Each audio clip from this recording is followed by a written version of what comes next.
வணக்கம், welcome to Premi handcraft. இன்றைக்கி நம்ம சேனலில் டிஸ்பேட்ச் பண்ணுற அம்லா பீட்ஸ் பார்த்துட்ருக்கோம். இதில் பார்த்திங்கன்னா 5 பேர் ஆர்டர் கேட்டிருக்காங்க. 5 பேருமே ஒவ்வொரு கலர்லேயும் 100 கிராம் வேணும். டோட்டல் வெயிட்டு 1 kg கேட்டிருக்காங்க. அவங்களுக்கு எல்லாத்துக்கும் நான் இன்றைக்கி பேக் பண்ணி டிஸ்பேட்ச் பண்ணுறேன். இதில் பார்த்திங்கன்னா கலர்ஸும் நிறைய இருக்குது, உங்களுக்கு காமிச்சிருக்கேன். 1 கிலோவாக நீங்கள் வாங்கிக்கும் பொழுது 500 ரூபா கொரியர் ஃப்ரீ.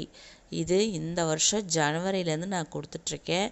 நல்ல மூவபிள் ஆகிட்டு தான் இருக்குது பீட்ஸ். நம்ம சேனலில் நிறைய பேர் ஆர்டர் பண்ணி வாங்கிட்டே தான் இருக்கீங்க. ஏன் நான் 100 கிராம் கொடுத்தேன் அப்படின்னா, ஒரு கூடையில் இப்போ 4 கலர் 5 கலர் நம்ம யூஸ் பண்ணும் பொழுது ஒவ்வொன்றிலையும் நீங்கள் 1/4 கிலோ வாங்குங்க, அரை கிலோ வாங்குங்க அப்படின்னு நான் சொன்னேன்னா ரொம்ப கஷ்டம். ஒரு 5 கலர் வாங்கணுன்னா 1.25 கிலோ